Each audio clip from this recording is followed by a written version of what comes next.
Hey, hello everybody, this is Purge, and I'm bringing you guys a pro game coming from the Star League. We're watching the biggest hype match for this week, pretty much. DARER versus Navi. And I am with GGnet here. How you doing, man? I'm doing great, and biggest hype match of this week, try this past few months. This is ArtStyle versus his old team Navi. DARER versus Navi. This is about as big as it gets, at least with the way Dota 2 is currently. I mean, I don't know about whether you could say DARER are quite at the top yet, but the hype for this match could not be higher. Yeah, it really cannot. And as you guys can see, they have all these little fancy icons that make their names look wonderful. But ArtStyle here, playing the captain for DARER, was the captain of Navi when they won the International. So that's exactly why the hype is so big. There are a couple drama things. He basically left the team, and then eventually, a long time later now, this is like 6 to 8 months ago, has reformed. He joined old Moscow 5, basically. So Moscow 5 at the International is basically his team now. He captained them, but they switched sponsorships, but it's the same players. And they have some of the best players in the Dota scene. Not even kidding, guys. Honestly, Dread, G, Santa, and NS, like very, very great, talented players on DARER. So I'm excited to see how this turns out. It's gonna be really awesome. Yeah, I mean, even Moscow 5 at the International did really well. I think they ended up getting 5th place or something, so. But they've been improving, playing more. I mean, the International seems so long ago that since then teams have just gotten so much better. The standard of Dota has just risen by massive amounts, and as a result, the games we're seeing today are completely different and a lot more exciting. Yeah, I would completely agree with that. I'm just really excited to see how they end up doing. So, we have a Nature's Prophet as well as an anti-mage ban out of DARER, and Navi gonna ban out a Tidehunter. I think you said you haven't seen DARER in action, and I haven't either. I know they've played a couple games, but I haven't been able to catch them myself, so I'm a little curious to see what their strategies are going to be, but I'm going to expect it's something similar to what Navi was doing, of course, originally. I mean, they kind of carried this play style over as Puppy started captaining for them, so I don't expect it to be too different, but with the Tidehunter as well as the Chen ban out of Navi, I'm assuming that DARER is going to have the same kind of opinions about the strengths of certain heroes. Yeah, I totally agree. They are going to be looking for similar heroes. I think key heroes are going to be those jungling heroes. The Enchantress, I think, will be picked in the first 6 heroes if it's not banned here. Other heroes maybe to look out for, maybe not as sort of top picks, but could end up becoming key heroes, is maybe that Shadow Fiend.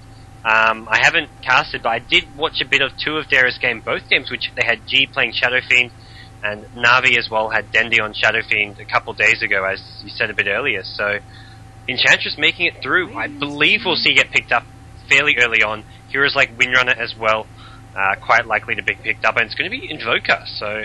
Yeah, it's a little interesting that Invoker squeaked on through here, but with that Tidehunter ban as well as the Broodmother, those are probably the 2 non-typical first-round ban heroes, so DARER will be playing him. Navi will be able to get an Enchantress here, possibly a Windrunner, or a Shadow Shaman. Those are most likely going to be their 3 pickups. Might see a Venomancer or an Enigma as well, but it will be an Enchantress and a Windrunner, so those are going to be their Respond picks. Those are the heroes that they get in exchange for that Invoker, but are they going to be able to round out the rest of their team the way they want to? Yeah, I think Navi got the better end of the stick, at least here. I think they were quite happy to give up that Invoker because the Enchantress is going to be such a key hero for both teams in their style of play, and the Windrunner as well is one of those heroes that Navi just seems to do really well with. It never shines, but it always is just solid, and it fits their style really well. It sort of fits any team style because it's such a versatile hero, but I think DARER are not going to be in the best position after that trade, and Lesh and San can come out. So Leshrac has sort of been getting a lot more popular recently. Yeah, he really has, and the reason is because of Diabolic Edict being amazing for pushing towers, mainly. So it's not necessarily the typical tower pusher that lets you spawn creeps and then tank the tower. It instead lets you destroy the tower, do tons of damage to the tower if you have something else to tank for you. So he also is a very versatile hero. He can solo mid, he can support, he can do farm-dependent dual lane or something like that. And you can also drastically change up his skill build depending on what you're interested in as well. You can max the lightning first, you can max Edict first, you can just get a couple Edict levels, then max the lightning. There's just a lot of different options you can go for. And Sand King's a great counter against Windrunner as well. Just great burst damage and all around a great teamfight here in the mid game. Oh, they've picked up Ricky. Already, am I dead? Wow. I would say, not just did they pick him up, they picked him up in the first 3 picks. Yeah. That's pretty weird for sure. Probably going to be drafted mainly to counter the Invoker. In a lot of ways, that's a great choice. He's probably going to get a Force Staff at some point, but if you can put a Smoke on top of him, or even the Sand King or the Leshrac, that's 3 heroes that are pretty much useless if that Smoke goes down on top of them. They really do need their spells up to be able to do useful things. So we do see Ricky picks occasionally. I've seen Navi play them before. They went for some crazy like Mask of Madness build and things like that, but we'll see how they end up integrating that into their play today. Yeah, I think it is fairly nice against a lot of those heroes, but at the same time, it is one of those heroes that can not really shine in team games. I mean, it's great in pubs, but as soon as you get teams who have sentry wards who stick together, and Ricky will just instantly die to all that burst damage coming out from the Radiant team, and it's going to force him to sort of really position well, and in the mid to late game, head for that BKB. I mean, I'm not too sure what DARER are thinking with this Sand King pick. For me, that's the most unusual pick so far. Picking it up this early on, I would have thought maybe they'd go for something a bit more sort of safe, like just the Venomancer support. But they do have their options. They could even go for a Slardar here if they really want the amp damage to counter the SA. They would have to be playing the Sand King or the Leshrac as a support, though, which I think is going to be the case anyways. Yeah.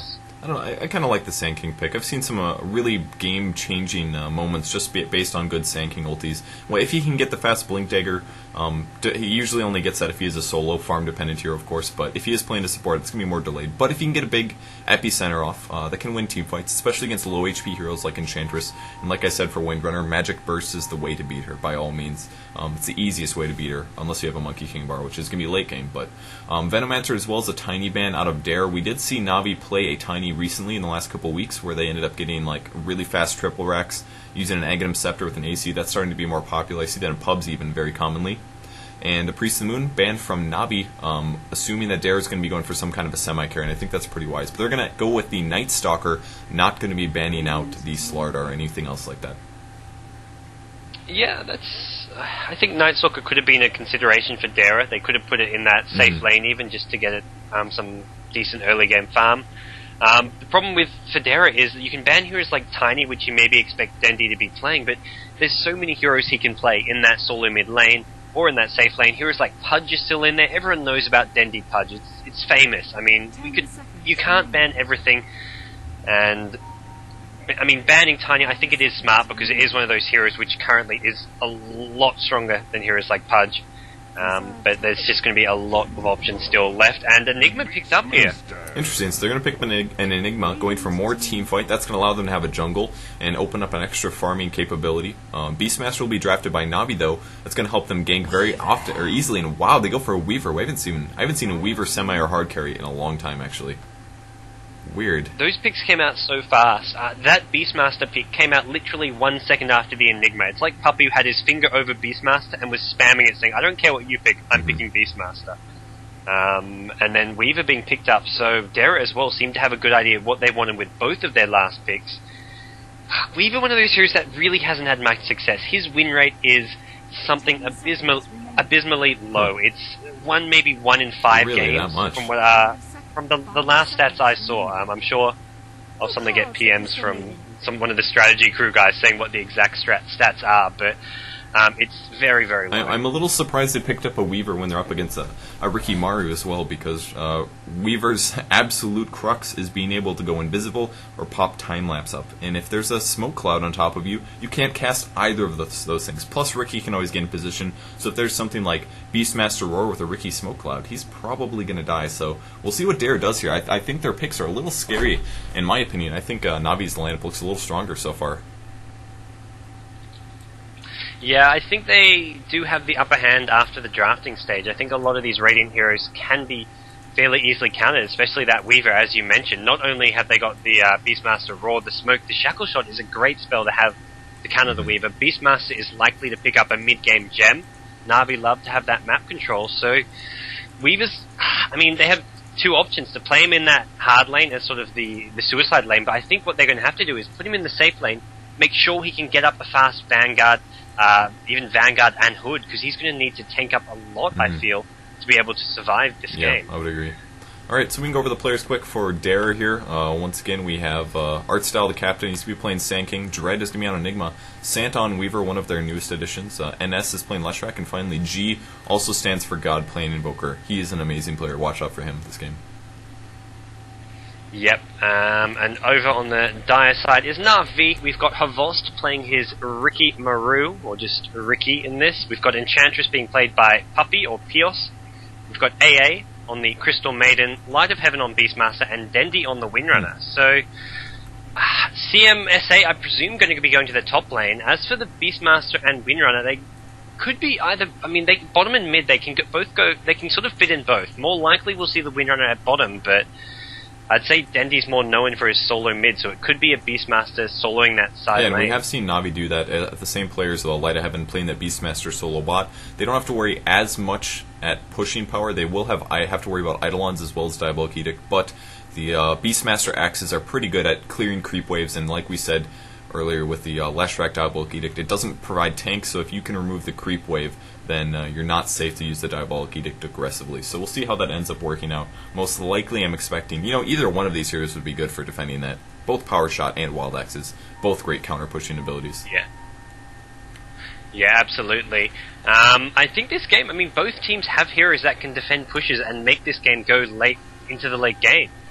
And if you look at sort of the late game potential of both these sides, DARER have a lot of team fight. The SK, if he can farm up Blink Dagger, if Enigma can get some nice black holes off, and they've got the Invoker, who is sort of one of the best teamfight heroes in the game with the number of spells and damage output he can do.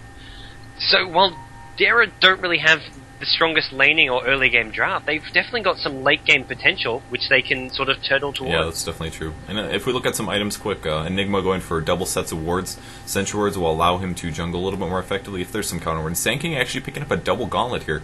Might be getting farm in some lane, not really sure which lane he's going to be going to, but whichever one it is. Usually we see things like Stout Shields, but we might see in a teamfight engagement, Santa, the smartest hero to be aggressive with that Weaver, because he can just go invisible in case anyone tries to start a teamfight. So that's one nice little advantage of having the Weaver in the early game here. Yep. Also, a few people are asking, this is actually the latest version. I'm not quite sure what that means for some of these heroes, but I don't think they've picked up too many of the newer heroes. The heroes that I wonder if that applies the latest. Yeah, Animal Courier's 150. So this is the patch as of like 5 days ago or earlier this week. So we're actually like brand new Dota here, complete patch changes and adjustments. And considering that we waited a couple months to watch this, I'm pretty excited. Maybe we'll see some new items, some of the new things get picked up. One of the heroes who has been changed is that Invoker. That's true. Tornado EMP combo got changed. EMP does not hit them while they're in the air, so you have to time it so that the EMP hits them after they land. But at the same time, some of his Exort skills actually got buffed a little bit. And Tornado was also nerfed on damage. I believe those were the main things, so we'll see how that ends up adjusting the game here. Ooh, a little bit of counter warding coming from the Radiant team. Nice job by Dread. They saw the ward go down. Sentry's on the ground, and they're going to be going on the high ground. Yep, and mid lane Invoker up against a dual lane of CM and Windrunner. So Na'Vi really want to make sure this Invoker does not get too much farm at mid lane. And that's kind of interesting to me. They're leaving the SA in the hard lane, not in the hard lane, but in a hard-ish lane, solo against a Weaver.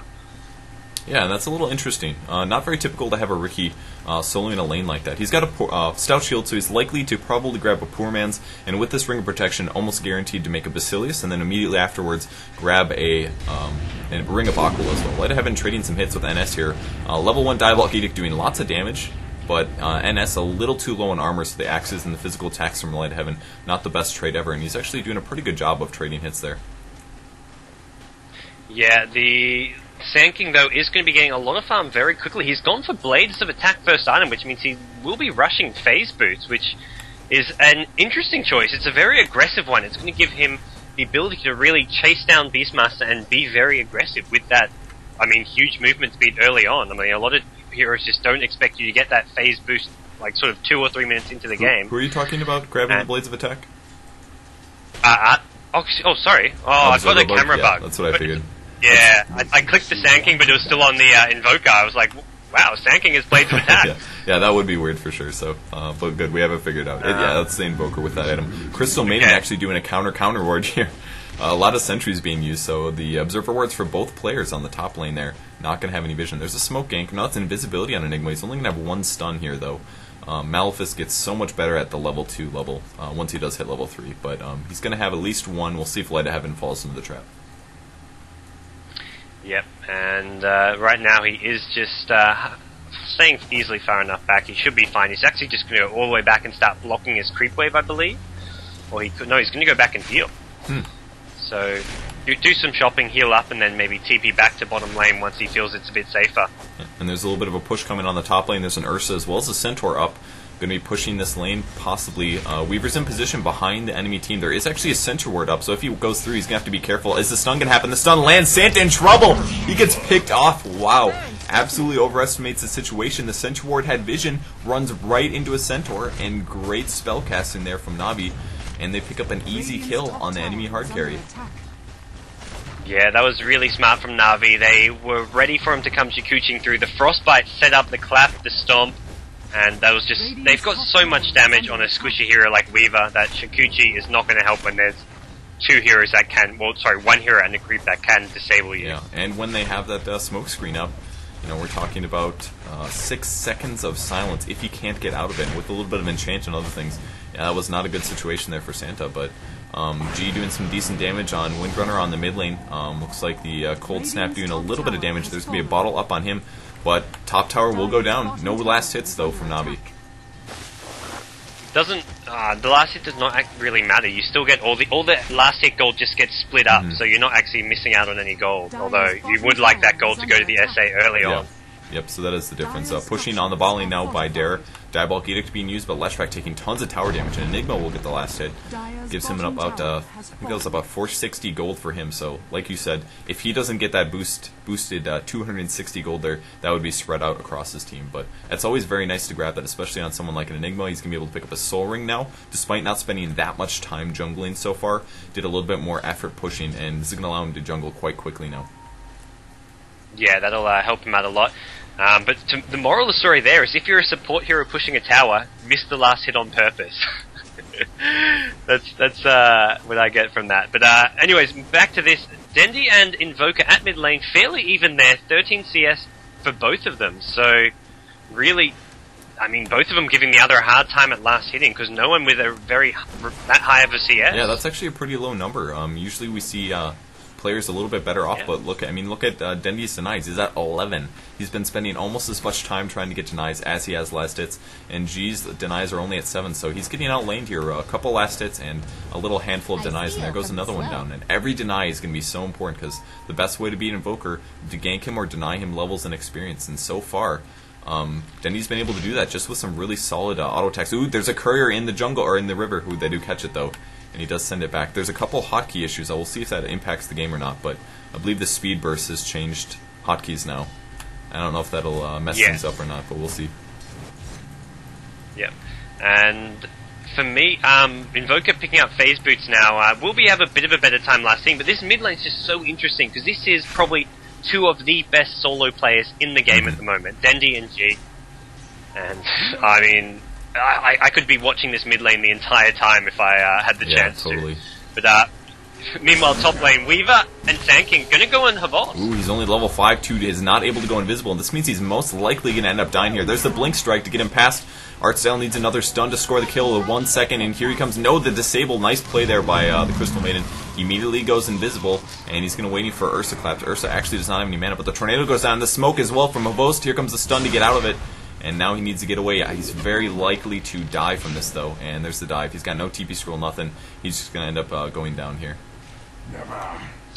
Yeah, ArtStyle looking for a gank on the enemy character. That was, I mean, for me, that was a smart play by ArtStyle to go for that kill there. He just bought his urn. He was looking to get those first urn charges, which is so important. But SA narrowly surviving on red HP. And in the end, I mean, DARER, they pay for that, really, and that hurts them a lot. when it wasn't that bad of a decision to go for that kill. And they lost the Weaver as well. Dendi chased him down, trapped him into the jungle, and he did not have enough mana to end up going invisible. So it's kind of the problem with DARER's lineup at the moment. They don't necessarily have heroes that can roam and support. For example, Enigma, a great ganking hero, but he has to spend some time in the jungle here getting some farm up, since he already did spend a lot of time pushing the bot lane. And now the top lane being pushed by Navi, they only have a wild and it does end up timing out, so they won't have extra creep power, but Dendi is in position to push this. Yeah, and they can just do some creep skipping. They've got a wildkin that has not timed out. That's a little mini wildkin. Although it doesn't really have any particularly strong abilities, except you can creep skip with it. But they're going to back off a little bit by the looks of it, as ArtStyle back alive now, looking to be a bit aggressive himself. And he is level 6, so he will have an Epicenter that he can cast to use on any of these heroes. We'll see if that ends up happening. There's a Ring of Aquila finishing on the Rikimaru, so that's going to give him some nice stat boost. He may be going for a Vanguard here with that Ring of Health and the Stout Shield. It wouldn't be a horrible decision this game. Getting the damage block against a Weaver is great, because he does hit twice with his Geminate attack, so you can damage block two times there. And the rest of the heroes on the team, doing some decent physical damage and just getting your HP up with that Vitality booster from the Vanguard is also going to be very important, and giving him that very nice regen over time so he doesn't have to go back to Fountain. Yeah, it's a really nice item. There's quite a few of those Agi carries which just benefit from it so much. And the Vanguard as well could give him some survivability, but bottom lane, Enigma popping the Black Hole, picks up the kill on Beastmaster, so they may try get some push going as DARER pick up their first kill, so that's going to get them on the board. Although they're not going to be able to get that tier 2 tower. They're going to back off a bit. Leshrac catching up on some levels there. He was actually quite under-leveled for a bit, because he spent all his early game sort of babysitting the Sand King, making sure Sand King got free farm and all the levels, but Sand King using that early farm to go gank, although yet to sort of find anything all that much useful. Yeah, it was kind of an interesting trade as well. It looked like Beastmaster was going to roar, but I checked his EXP. He was actually right before 6 there, not able to get the roar off, and Dread ended up casting the Black Hole to cancel that animation and guarantee that he got the kill. I don't know if he was aware that Beastmaster was only level 5 or not, but I think they might have. It was a little bit of a waste possibly, but they get the kill either way. And now Navi is going to be pushing on the bot lane, going for a kill with a Alpha Wolf, trying to take this tier 1 tower. Yeah, Navi love to use this Enchantress just to do that. They will just creep skip this, and it should be able to get this tower, unless DARER are just going to trade here. DARER are going to give them this tower in exchange for middle lane, and that's a smart thing to do for DARER. They don't want to fight head-on at the moment. It's hard to fight some of these heroes this early on when DARER don't have the levels they need. They want more levels on Invoker. They want Sand King and Leshrac to get more items and more levels as well. So as the game goes on, DARER's lineup gets stronger, and Navi's, their lineup sort of will go steadily up, but DARER's will get exponentially stronger, I feel. Yeah, especially when their teamfight heroes like Sand King and Enigma get their core items like Blink Daggers and Black King bars. That's really going to make the difference in the mid game. There's still going to be a Beastmaster Roar, which is probably the strongest teamfight ability that the Dire team has, but until that point, when they have those nice initiation items, it's going to be a very good situation for DARER to teamfight, probably another 10 minutes or so. Yep, and Ricky I should be saying, has finished off his Vanguard, going to be sending that to him at top lane. AA just sitting behind him on the Crystal Maiden, and Weaver not looking all too farmed, only has Treads and Bassi Ring, so he's really been punished in this top lane, has those 2 deaths, and that is going to be a bit of a worry for DARER, because that's their main sort of late game, sort of physical DPS output. They do have a lot of magic damage, but they may need the physical damage too if Navi pick up BKB. Yeah, exactly. And Beastmaster coming around from behind, he's going to be throwing the roar down. Is he going to get it off though? There's the Sakuchi.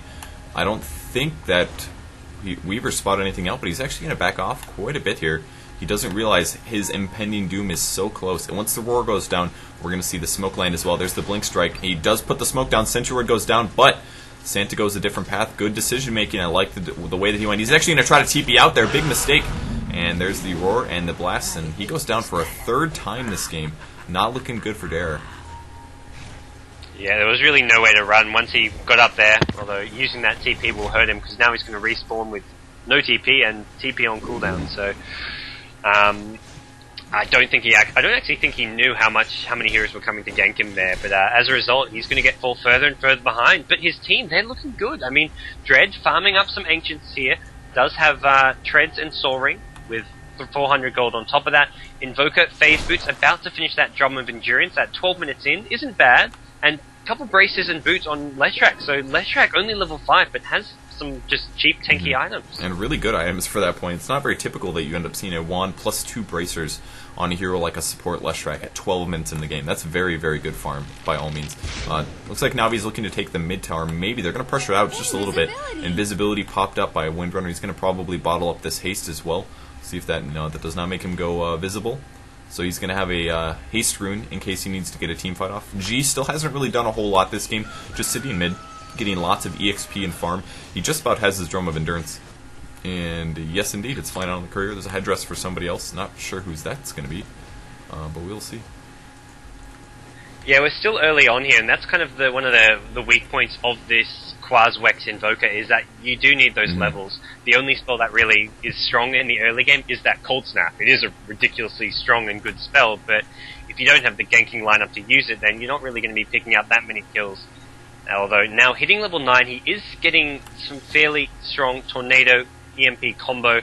Although with that said, he's leveling up he's leveling up Quas over Wex. So that's going to mean his Tornado doesn't have as much range. His Cold Snap is going to be the main spell that he still uses. Yeah, it's definitely an interesting skill progression. We don't usually see Invokers max get more Quas than Wex. Usually 3 tops is what they go for. This is a Diabolic Edict going for the tower kill on the top lane, but once again, they may trade no Navi, not actually able to take the mid tower, and there's a TP coming, going to be able to find this Crystal Maiden. Easy kill there. Misplay by A, trying to jump past the tower. Oh my gosh, the Shackle's going to land on Santa as well as ArtStyle. The Roar goes down as well, and he's likely to go down. I don't know if he'll survive. He goes invisible, gets a stun off though. Now going to be running away, and the Urn's going to keep his life up, as well as the Black Hole going down. Enchantress will die, and DARER making a great play here. Dendi now having to run away with the haste rune. That was a excellent play there, saving the Sand King and picking up the Enchantress. Sand King actually lived that, and what a Black Hole. Just great play coming out from Dread. The guy is just impressive with that Enigma, and we're going to see Light of Heaven in a bit of trouble. We'll take some right-click damage, but now going to back off. Shackle from Dendi finds G. G in trouble. The stuns, they latch on, and SA clowns him, picks up the kill. SA finally showing up and looking for more. Yeah, with that Vanguard, man, you can make so much stuff happen. ArtStyle going in, trying to get as many attacks off as possible, and they will get the Crystal Maiden, I think, but Leshrac goes down. Going to fall up on ArtStyle now, and he does die. Ricky's damage just a little too high right now. His survivability is incredibly high with that Vanguard picked up, and even the Treads and the Aqua on top of that. He's hitting quite hard with the maxed out Blink Strike and the Backstab. Yeah, and SA just picking up a lot of kills there. I think Escape picked up a CM quite well after he died. Either an Urn Charge or maybe even Caustic Finale. I think it was actually Caustic Finale picking up a kill there, but something a bit unusual. Yeah, definitely.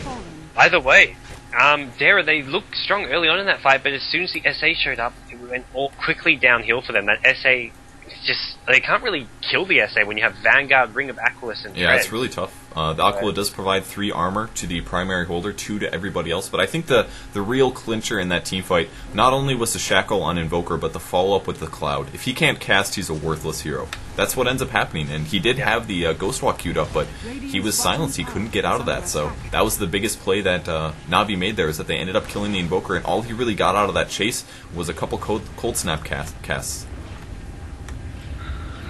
Yeah, and right now, I mean, Navi, I'd say slightly ahead. You're looking at the gold graph. Navi up by about 1,500 to 2,000 gold, so it's slightly to them at this point in the game. They have gotten 3 Tier 1 towers. Well, actually, both teams have gotten 3 Tier 1 towers, so the difference is all in kills and farm. And a fairly, well, I'd say a smallish advantage to Navi. Yeah, definitely. Weaver does pick up a Vitality Booster. He's got 3 levels in the Gemini right now, just to get up his physical damage as much as possible. Which is going to allow him to push a little bit faster. ArtStyle now on the bot lane. Yep, and Navi are poking around at Roshan. What are they thinking? They could actually go for this, and DARER have... Oh no, they're going to pick up a Haste Rune, and it's not going to check it. He does see Enchantress there, so maybe DARER going to know something's up. Navi going to start on Roshan. They haven't got Beastmaster with them. This is risky. If DARER go in, Navi going to have to back off here. I don't think they want to fight this without the Beastmaster. It's definitely going to be a little weird. The bugs are going to come through, give some vision. They now see Roshan is at pretty high HP, but they are looking like they want to go in. There's a haste rune on Leshrac. Sentry wards go down. They need to counteract the sentry wards. Nice job there by Hobos, killing it off immediately there. That's going to give them a slight advantage. They still don't know where the Rikimaru is at this point, and almost catching the Enigma out of position. There might be some disables. I think he will get caught. No, very close. The Frost Nova by the Crystal Maiden, barely missing the Enigma, and he was able to get away. If that would have been the start of the team fight, and that would have been a hero down, and then Navi would have had to, DARER would have had to fight a 4v5, which I don't think they would have gone for. The problem for DARER here is that they've run out of sentry wards. Oh no, they've just brought some more, and NS just flying some out to him, and here we're going to see a bit of an engagement, I think. Ooh, Santa taking tons of damage. He's going to time-lapse smoke down on Dread as well as the Roar. He's not even going to get a Black Hole off. The EP does land now, so decent damage being done. NS about to die as well. Puppey doing so much to the impetuses, picking off a couple heroes, and now Santa going to try to run away. Shackle will not land, but he will come through, and the Sentry Ward will allow them to get the kill on Weaver, despite being invisible. ArtStyle initiates with the Epicenter, doing decent damage, but nothing, not quite enough. Going after the Rikimaru, there's the Black Hole in the solo. Ricky, a little bit of a mistake by Dread not catching more heroes, but there's the power shot on ArtStyle now, and he will end up surviving this, possibly chasing after Dendi with the Blink Dagger as well as stun. Yeah, Dread really wanted that Rikimaru. Did pick him up, but it was not really a necessary black hole, and that fight cost DARER quite a lot. A couple, or at least one buyback. They didn't have the best SK ultimate. I mean, I think they were relying a lot on that Blink SK ulti to come in the middle of that fight, but by the time he came in, Enchantress with huge impetus damage had already picked up a couple kills, and not to mention the SA had just been wreaking havoc, and DARER on the back foot. We're going to see Na'Vi maybe even try poke at Roshan once again. I think Na'Vi just say, I think they just feel that they're so much stronger in these fights in the open that they'll just sort of poke at Roshan. If DARER come, they'll just fight them. Yeah, they definitely were, and part of the reason that they did so well against that SK ulti is because they were so spread out.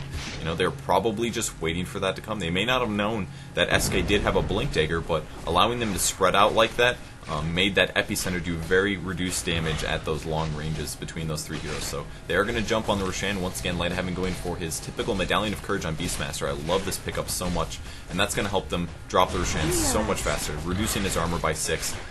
For 100% of the time is just wonderful. And they will get the last hit. Tornado comes through. Ricky picks up the Aegis though, and a little bit more counter warding done by NS. Pretty dangerous here to do that, but they will pick it up. Well, this game is really interesting because both teams with the Invis hero, the Weaver, the SA, has sort of resulted in like teams fighting for Sentry Ward position. They'll put a Sentry Ward position down, and they want to be the one with the Sentry Ward vision. And because Sentry Wards see other Sentry Wards, you end up with this sort of de-warding of Sentry Wards constantly, as both teams want to have vision of those Invis heroes, but only one team can have a Sentry Ward in any sort of area. Yeah, and Enigma picking up his mechanism now, that's a big deal. He may have been able to survive through the roar as well as the smoke screen in the previous team fight, at the start of it at least, because he did get roared, and then the smoke was put on top of him. Very, very smart decision making. Because if you can kill the Enigma at the start of the team fight, that is a great advantage towards your fight. Force him to buy back, run back into the fight, and then contribute. And having that mech up is going to give him a guaranteed heal. You can use items through silence, so that is the biggest advantage. And that's going to be very nice for Enigma in the upcoming team fights. Yeah, I like what DARER are doing in general with their items. The mech, and they've also got Weaver picking up a Vitality booster, which to me is just, I mean, the right item to go for at this point. You can't just try farm up that Radiance. The action is happening now. That Radiance is not going to come for such a long time that you just need to get tanky items right now. And he may go for a Vanguard. He could just pick up a Hood now, so go sort of Hood Vitality booster, but there's not a huge amount of magic damage. Yeah. So maybe that Vanguard could be the item of choice. Yeah, I would kind of agree with that. But I think that's definitely pretty true here. Rikimaru, all physical pretty much. Enchantress does pure damage, so Hood's not going to help you there at all. Windrunner does have a power shot, but other than that, mostly physical damage. And Beastmaster has a roar. His axes are half physical, half magic. And the really only hero that's doing decent magic contribution, or at least mostly, is Crystal Maiden. So I think a Vanguard would be very smart here. Bottom lane, SK with the Blink stun, Leshrac comboed his stun on top, and CM farming alone gets picked off by a smoking Leshrac and Sand King, but not going to worry Na'Vi too much. Yeah, Ricky up to 3k gold now. What is he going to buy, man? Is he going to go straight Diffusal Blade? I think that would be a pretty good decision. There's the EMP Tornado. The EMP will come out. It will actually drain Vos mana. So nicely played there. 5 levels of Wex now, 4 on the Quas, so very healthy in both of his spells, anything that uses Quas and Wex. And like Malk said earlier, by picking up extra levels of quas, that means his cold snap is going to be better. It does more duration, and the freeze cooldown is reduced as well, which means you're more likely to get a couple more cold snap procs. Yeah, he started leveling up the Wex more than the Cold Snap. Initially he had 4 Quas and 3 Wex, but now he's leveling up the Wex to level 5, so he is going to be focusing on that EMP Tornado combo, which you want mostly Wex for, secondarily you want Quas for. And he's also picked up a Force Staff. This is a great item to have against both SA, Windrunner, Beastmaster. I mean, you get shackled, you can force, if you're facing the right direction, you can force them away so you can't get focused down. The same applies to being roared or diffused by an SA. So it's a great item to have against this lineup. And NS is going to force the Windrunner away from the rune, but luckily for Navi, it's actually going to be on the bot lane. He is going to pick up a Diffusal Blade, so Diffusal Blade, in a lot of ways, the core Riki item. What it allows you to do is chase even more effectively. But most importantly, drop down the smoke screen when somebody's right in the middle of it, you use the Diffusal Blade ability, and then they cannot move because they are so slowed. And then they cannot even walk out of the smoke period unless they have something like a Force Staff. So you're going to probably see him jump on either SK or Weaver or Leshrac or even somebody like Enigma or Invoker, drop the smoke, use the Diffusal Blade, and try to pick them off before they become unsilenced. Yep. And Na'Vi have, sitting at bottom lane, they're all smoked. They're going to drop an Observer Ward down, but I believe this is just going to turn into maybe a tier 2 tower push. They are, I think DARER should be able to defend this fairly comfortably unless they get picked off at the tower, but they've got the EMP Tornado, they've got the Sand King with the Blink Dagger. That's a lot of AoE damage if they want to go in on this. There is a Tornado up doing a little bit of slowing damage, then the first power shot will land on Dread, and the tower drops down already. Wow, big attack speed boost from Beastmaster. He's going to Force Staff forward, the Roar goes down on G. Here comes the first Malefice, and the Smokescreen, nice Force Staff saving Invoker. He actually had a Blink Dagger, that would have been horrible. ArtStyle initiations with his Echo Slam, and tons of damage being done, but he will get picked off immediately from the Impedus. The Black Hole, it just as supposed, blinks on in, but unfortunately the Shackle Shot lands. Tornado now on Riki Maru. He will end up dying, and a great stun from NS going to disable a few people, but Santa likely die. There's the time lapse. He is visible though, and he goes down. 3-0. Riki Maru did die, but that was just the Aegis here, and now they're likely to take a Rax unless DARER can somehow defend this. Yeah, that's a massive fight coming out from Na'Vi. They didn't, the Beastmaster forcing in and roaring the Invoker. They didn't pick off the Invoker, but they forced DARER to go in to try to save him, and in the end it did not look good, as Havos is going to pick up NS as well. Oh no, NS gets Force Staffed out by G. Great play from G, but still this bottom Rax will go down. So much damage coming out from Na'Vi. Yeah, I really like what they did here with their picks and things. They're just immediately transitioning into the pushing now, as they take their decent advantage, despite having a equal level hard carry in some ways against the Weaver. Not saying that the Weaver is that useful against Riki in some ways, but did a really great job here. And Light of Heaven going to transition to a Negative Scepter now. He's very close to it, and they're going to pop smoke. They're going to wait till they farm it out, and then they're going to kill them, and possibly they can't though. The tier 2 towers are still up. They want a team fight again though. There's initiation. Smoke goes down, going on Dread. There's a Tornado by G, and Dread might be able to survive. He does pop his mech, but he's so slowed by the Impedus. A little bit of damage. Both might actually drop down here. Leshrac does his AoEs, but G will be able to get down the Riki Maru, and he may just clean up. Bad decision, just not a good team fight for Na'Vi, despite there being no Black Hole, and a triple kill on Leshrac. Wow, that was a big overextension, as Na'Vi just got a bit overzealous there. But they have picked up the Rax. They can sort of walk away, say, okay, that was stupid, but we're still in control of this game. It's still our game to lose. Let's not do anything more like that. But, Na'Vi just pushed so quick. Firstly, taking down that tier 2 tower in a matter of seconds before DARER could even get in position, and then taking down that Rax. This goes to show, this is the power of maxing that Beastmaster aura. Why get Call of the Wild when you can get this aura which gives you this pushing power? And they will jump on Na'Vi, Dendi, and he does get Cold Snap. There's a Tornado coming through. The pipe is up, but he's going to get stunned as well by NS, and a great pickup there. Tornado doing a great job disabling him just long enough to get fallout from the allies. The Glyph has popped on this tier 2 tower, and DARER making a nice comeback here after losing that bot Rax a little bit. Puppy looking for some kills as well, and there's the TPs coming in. Invoker gets the last hit. He's going to be sprinting on another ArtStyle with that Urn getting healed up as well, and he will blink away to safety. And now they're going to have to defend the top lane as well. A little bit of pushes here, but I'm sure DARER is going to take a little bit of time to farm up a couple more items here before they decide to push out. Yep, I think at this point we're going to see Na'Vi slow things down a bit. They're not going to try to do anything too reckless. They're going to wait for the next Roshan to come up, I imagine, before they push, or even before they team fight again. Whereas DARER now, they want to keep looking for fights, keep keep trying to claw their way back into this game. Use that gem they've got in Invoker. The problem is, though, they're going to have to keep defending this bottom lane. So they need to get this bottom lane pushed out, and then go look for a smoke gank, look for some kills, or even a team fight. Yeah, it'll be definitely pretty interesting here. Ricky Maru, very interestingly, picks up the Yasha here. It's going to give him some movement speed as well as attack speed, and we'll see what he ends up transitioning in for his item build. Yep, and Beastmaster going for a straight Ag Scepter has actually finished it off now. So I think we saw this in the last Na'Vi game where Beastmaster went Ag Scepter as sort of one of his first items. I mean, it gives nice extra range, great for initiating with. And I mean, in some ways, it can be better than a Blink Dagger because you do get the added HP, mana, and armor from it. Yeah, it's definitely very good. And DARER now farming up a little bit. Gem's still up on Invoker. He's actually got a Void Stone. Do you think he's going to go for a Yule Scepter or probably straight for a Sheepstick? It could be going for a Yule Scepter here, just because I think Sheepstick is a big jump.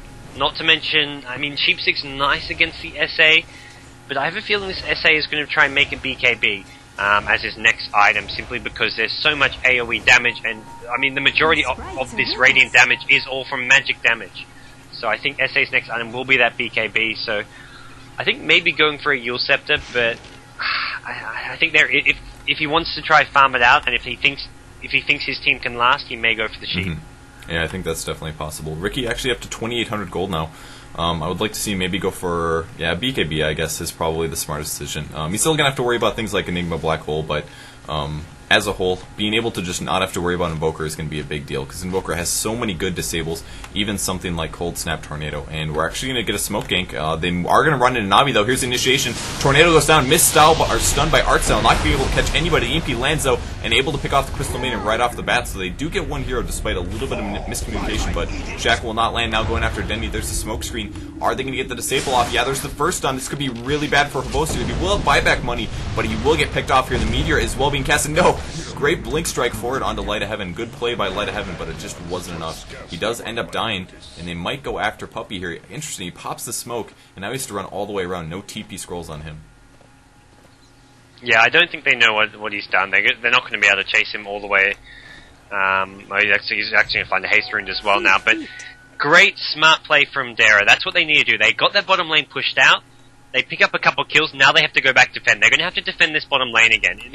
When you lose a rack this early on, the game is going to go for a long time if you're going to make a comeback, because you have to constantly defend that lane that you lost the racks in. Otherwise, you start losing those tier 4 towers by the throne. So all you can do is push out the lane, then go look for a kill, and then come back and defend the lane once again. Yeah, and that's something that most players don't understand. The buildings, or previously the Moonwells, people just thought they were for style and things like that, but they really actually provide is a little bit of a buffer before they get to the tower range. And as you can see, they lost 1-2 towers here just now, but that is going to provide them a little bit more security. So once these buildings do go down, the creeps will immediately jump on those tier 4 towers and do damage to them. And once those fall, it's very, very... You have to be very careful, because if you don't defend, you're going to be losing towers and throne. So, yeah, it's a constant worry. But DARER are dealing with it well. They're staying calm. They're being smart about this. They're not just trying to panic and say, okay, we've got to go push 5 mid, ignore bottom lane, let it do damage to those tier 4 towers as long as we get a tower of our own.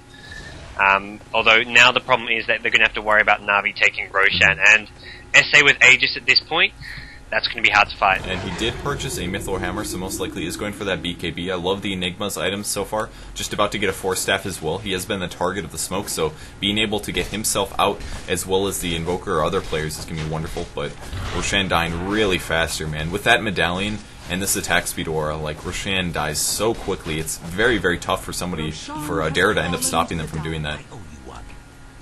Yep, no, absolutely. Na'Vi will take that with ease. And, DARER probably, you know they're roshing, you just have to accept, you can't stop that, and they're just going to have to wait for the next opening, wait for the next good team fight which they can take, and just be ready for that Aegis. They can't throw everything at the SA now. They're going to have to be a bit more tactful about this fight. And they are smoked up, looking for another hero to find. They might run into, it's going to be the Crystal Maiden again. No, they blink forward, a little bit of discoordination, but there's an ulti from ArtStyle, going to do a little bit of damage. Not a whole lot, though. They did run away from it in a disjointed team fight. There's the Roar now, going down on the Evoker. Stun happens on Light of Heaven. He is going to get picked off, I think, by AA's magic damage. Yes, indeed. He does go down, and now Hobos going to be coming in, jumping on the Enigma. Here comes the smoke as well, but there's the black hole. It's going to catch Hobos. AA on the outside does not have a disable, and Windrunner trying to make it happen too, but he's out of mana completely. Impetus doing damage now in ArtStyle. He's probably going to die to Impetus, but he gets a stun off, goes invisible. Power Shot will clean him up, though. And AA playing the Crystal Maiden still alive. Santa trying to clean him up. There's the bugs casted, and he's just not contributing enough to the team fight at this point there. And I think DARER is going to get picked off. Invoker as well. Smokescreen going down. Gem is on the ground, and they immediately pick that up. It's now Windrunner. Yep, that's a big fight for Na'Vi, and DARER a bit out of position. Not, as you said, disjointed. They did not quite focus. They focused the same heroes. I mean, you saw Sand King going on the Enchantress and Beastmaster, the rest of the team going a different way, and what resulted was not the best team fight for them. And Na'Vi now with the gem, that's going to bring even more problems towards this Weaver. Yeah, that definitely is. They don't have to buy it now. They've been fighting fine with a couple Sentry Wards down. But now that the gem is up, especially on a really hard-to-kill hero like a 4-staff Pipe of Insight Windrunner, it's going to make it an absolute problem. And the main issue with DARER's lineup right now is their carry potential is not kicking in like the Ricky Maru is with that Diffusal Blade Vanguard and his level 17 hero. He does a ton of damage, and Weaver's just not having nearly as much comparable damage coming out. You know, he's got 2k gold here, but doesn't have a Radiance, doesn't have a Daedalus, is sitting on HP and some decent damage contribution, but nothing near what Ricky can provide.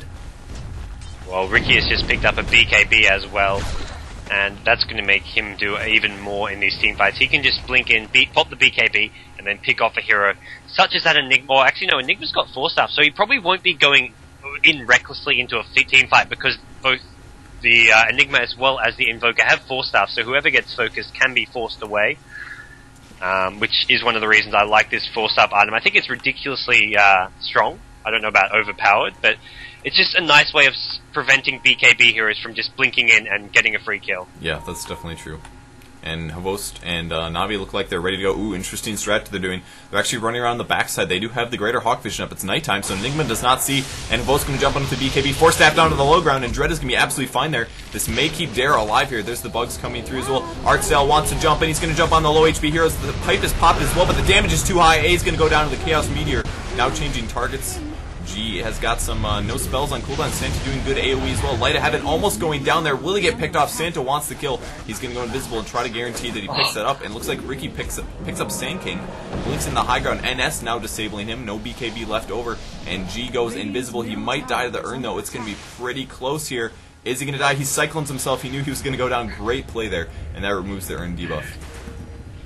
Yep, and the gem is... Whereabouts is that gem? It's on Enchantress, so they have still got the they can still have the vision. But great fight, a nice SK ultimate.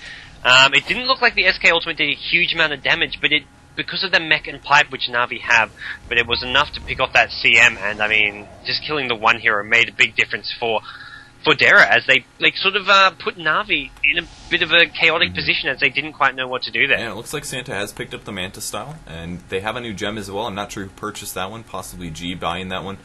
He's getting closer to his Aghanim Scepter, not quite there yet, but as he picks up more and more levels here, his abilities are going to get more and more powerful. Puppy's still sitting on that gem. Windrunner going for a Sheep Stick, Mystic Staff, as well as a Void Stone. This is especially important when you grab an item like a pipe, because unlike a mechanism, it does not increase your stats, and it costs 100 mana to pop that heal, or pop the tank up in a team fight. So oftentimes what happens if you go for like 4-staff pipe Windrunner, and you don't necessarily have space for a Basilius, your mana regen is actually pretty low. So being able to pick up a Sheepstick after that is great. And there have been a couple times in the last team fights, especially against an EMP Invoker, where your mana pool is not as high as you wish it was. Yeah, you do need that mana regen. I like what we're seeing by a lot of these Na'Vi players. AA picking up 4 braces, just saying, I'm just going to tank up as much as possible. Doesn't even carry a TP scroll. Simply relying on the fact that Na'Vi are on the front foot. They're not TPing back to defend, they're just sticking together. And this is just a lot of tanking up, survivability, seeing it all over as Na'Vi with the mech, the pipe, and also a Drum of Endurance, giving them all those survivability auras. Yeah, it's definitely pretty interesting. They have so much strength, like you said, out of all the auras and things. They're going to grab a Satyr as well as an Ursa. No auras there. I bet they're hoping for an Alpha Wolf. They're going to find an Ogre Magi, and there's a Centaur in the other camp. they will have that at least. The Centaur providing 15% attack speed. No, looks like Abosa is just going to kill it anyways. I think that's a slight mistake, but it will give them a little bit more farm at least. Yep. And they're sitting in their base because they're worried about when Na'Vi are going to move forward on them, when Na'Vi are going to start their aggression, looking to end the game. But what Na'Vi are doing, they're taking their time, they're continuing to farm out the neutrals, farm out the lanes, and as a result they're getting further and further ahead. The old great proverb saying, when you're ahead, get further ahead, which is exactly what Na'Vi are doing right now. I'm interested to see what the Weaver utilizes the Manta style for. Probably going to wait for some debuffs. If he does get Diffusal Bladed, I don't know if you can Manta split off on that or not. I'm not quite sure what the exact mechanics for that are, but it's going to keep him more survivable at least, and if he does Frostbite at the very least, if he gets Frostbit by Crystal Maiden, he can Manta out of that, or if he gets Dusted, I don't expect to see Dust at this point, but wow, look at this fight that's about to go on here between Na'Vi and DARER controlling that ward, man. They put up the sentry, they saw something, but they had to back off. I think they just got scared, so despite the sentry ward seeing the observer ward, they also saw all the heroes around and just backed off immediately. And a TP towards top lane, so Na'Vi not going to look to push here. This is just them looking to keep out farming their opponents, and they're going to have to sort of make a move here. They now can see Beastmaster at top. They can look for a kill in the neutrals maybe, but at the same time, Na'Vi are going to be ready for that, I feel. Yeah, we'll see what ends up happening here. They're going to push out the lane at least, possibly push it towards the river. Roshan is probably, I don't know what the timer on that is, but they've got plenty of time, I think, until that ends up running out. And still, Ricky Maru actually does not have the Aegis anymore. He did, that's right, he did blink up on the high ground, I remember now, and died with that Sand King. So he's got a Yasha picked up. He's going to do Manta Style next. Very smart, because that's going to allow his illusions to also proc Diffusal Blade feedback. So it's going to be very, very high damage to anybody who right-clicks. Yeah, and that's sort of the other reason that Na'Vi aren't pushing yet, is that they want to have that Aegis and Cheese, which is going to be up in the next couple minutes when the next Roshan spawns. DARER are pushing though, they've smoked at this bottom lane, they're not going to get revealed by that tower, and they're looking at the Ancients, not going to find anything. Na'Vi as well, grouping up, looks like they want to smoke as well. And do they actually have one? I don't know if none of them actually have a smoke there. They are a little grouped up, but with a 4 Bracer Crystal Maiden, you know, no spot for wards, no spots for Smoke of Deceits, and DARER will reveal themselves on the mid lane now. Their Smoke of Deceit has timed out, and that's just how it happens sometimes. Teams just don't happen to be in the same place as one another. DARER was expecting them to be by the bot lane to maybe defend that push, but Na'Vi wanted none of that. Yeah, I think Na'Vi actually just could tell that DARER had smoked. I mean, none of them were on the map. They weren't defending or pushing out lane, so they'd say, okay, they've smoked, let's just group together. We can keep farming, but we want to farm together, which is what they're doing in the neutrals. When you saw one or two of them ping, it's because they just wanted to make sure they played it safe, and if they did get smoke ganked, it would be more like a smoke team fight with a 5v5 fight, which Na'Vi probably fancied their chances in. And they will be looking for a mid push now. Bot lane is pushing through as well. And Eidolons are being spawned. They're looking to defend the push, but Na'Vi now backing up into the jungle. Once again, going to go back to farming. They just they want to pick somebody off first, or I think Dendi doesn't still have his sheep stick. He's still 500 gold away from that, which is very important. He needs to pick up that item. He's currently got no TP, so if anybody gets caught out of position, that could be it for him. And Crystal Maiden is going to be sitting there waiting for the Roshan to respawn. Yep, they are just sitting, waiting. Crystal Maiden, who needs Observer Wards when you can be the Observer Ward? But we'll see. It's just some ancient while they wait, which is sort of part of the power and strength of being on the dire side, is that you can just sit around Roshan, kill those ancients. You're not really, you're not missing out on a huge amount of farm, and you also get that Aegis and Cheese much easier. And Roshan's still not respawning. If we look at the gold graph, we're at a 75 to 10k advantage for Na'Vi, but it's a pretty high gold game, 60k I believe versus 62k versus 53, so there is still plenty of game left in this, so it's not a huge disadvantage for them despite being down to racks. ArtStyle looking for a stun. He's not going to catch Puppy. Puppy will cast his heal, and they're going to go on him. He's going to channel the Epicenter as well. If they can kill the Enchantress, it'll be pretty big. Deafening Blast goes down, doing lots of damage, but ArtStyle stuck in place, and as trying to survive, he does have his Ghost Scepter, and Hobost really, he is able to get the Enigma at least, but there's the Manta Style going through. Santa trying to do as much damage as possible. Light of Heaven, there's the Cold Snap on Hobost now. He's taking good damage, but he's going to blink on out as that Cold Snap is up. There's the Ice Wall that could cause Light of Heaven to go down. Are they going to be able to get a stun? He does get Cyclone now by G, and might be able to get follow-up here, but And Santa is going to die. Gem dropped once again. A second gem now in Navi's position.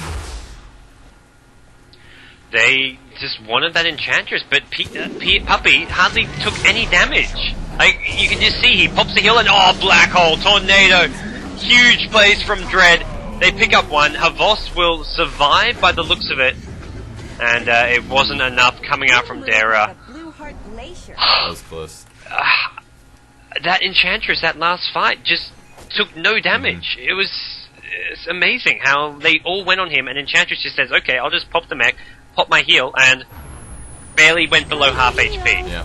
And the other thing which I'm not understanding still is G's Invoker keeps using this Chaos Meteor. We saw it at top lane, we saw it at that fight, when he only has level 2 Exort. Previous fight he had level 1 Exort, and he's still using this Chaos Meteor. Yeah, I mean, he could be casting like an Alacrity on the Weaver or something, give him a bunch of attack speed. His Forged Spirits are still not appropriate because he doesn't have 4 levels of Exort, but it does decent AoE damage, and it has been buffed, so there's that at least, but it's only doing like 75 damage per take at the moment. It can do up to like 160 at max level. There's a Tornado. They might actually initiate. Dread runs into the smoke though, and here's a couple more disables, but ArtStyle goes invisible. Shackle Shot's going to land on 2 heroes. This could be it for DARER.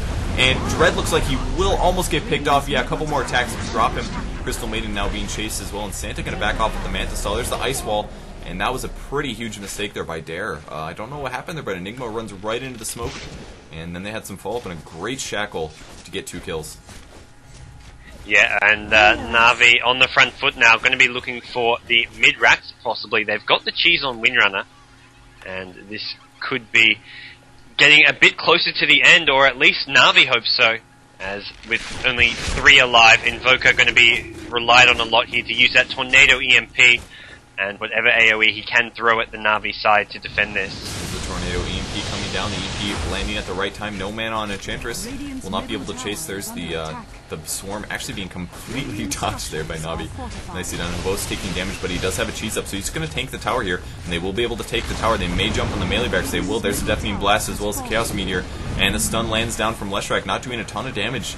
More lightning trying to slow down the push, but it's not mattering. The Manta Style, and that's going to be the melee barracks. Are we going to see the defense, or are they just going to run out? ArtStyle is going to blink in, looking for a stun. Ulti, he gets sheeped immediately by Dendi. Black King Bar now on Hobos, and the damage on ArtStyle is too much. He goes down, doesn't get his ulti up. Dread will get followed up on afterwards. Crystal Maiden getting the last hit. Hobos now jumping on NS on the Leshrac, and he will go down as well. I think, oh man, survives 40 HP here. Blink Strike. Oh, SA, well, yes. And what a beastly Crystal Maiden has picked up 2 kills. Midrax will drop. Na'Vi, Havos drops the cheese, wants this Weaver. Weaver backtracks it though, backtracks into the smoke, will go down. And Havos doing a lot of damage. GG is called, the throne will go down. Na'Vi on top. What do you think? I mean, that was solid. That was a great game. Na'Vi played that very effectively. They didn't screw around at all. They played very seriously. Got great items all over the place. Great picks as well. I think the main issue, Weaver died too many times early, so he never had any hard or semi-carry kicking in the mid game. And other than that, I think they played fine. But with a Weaver with only a Manta Style at 44 minutes, that's all he had. Tread's Manta Style. That's an item that you could have at like 30 or something if you were doing well, or even just not dying 0-3 in the beginning would have made a big difference. But great job for Na'Vi just by ganking him. Maybe he wasn't the best pick. I think that's maybe the main thing that we could look at here against a Ricky Maru as well. Yeah. You know, like I said, smoke is a great counter. They picked him so late into that draft as well. The Beastmaster, the Windrunner had already been picked up, and I think the Ricky had already been picked up. So it was maybe not the best pickup that late into the draft against those heroes. I think ArtStyle as well got a bit unlucky at time. Like when his first gank at top, when they narrowly missed killing Ricky, he often narrowly missed getting kills or wasted epicenters, was a little bit late, and didn't play the best game for him, I would say. But in the end, Na'Vi on top, I mean, they just played so well as a team and did all the right decisions in terms of items, when to push, when not to push, when to back off, when to wait for Roshan, and it's basically the Na'Vi we've been seeing for the last month or so. Yeah, they're definitely playing really great. So, alright, thanks for everybody that's watching on the VODs. Thank you, Gods, for casting with me. If you guys want to check out GoSuGamers.net for all of your news and GoSuBet coverage, go do that. Additionally, you can follow me on Facebook or Twitter or my YouTube channel. The extension is Purge Gamers. Just go search it on either YouTube, Facebook, or Twitter. Gods, where can we find you? I am GGnet.GoDz on Facebook and Twitter, and over on YouTube I am God Studios. So thanks guys for tuning in tonight. Alright, we should have another game coming up shortly. Let me just check the schedule. I'll be back in a second. But don't go anywhere if you're watching the stream, guys. We'll have some more Dota content coming for you in just a second. Thanks for watching.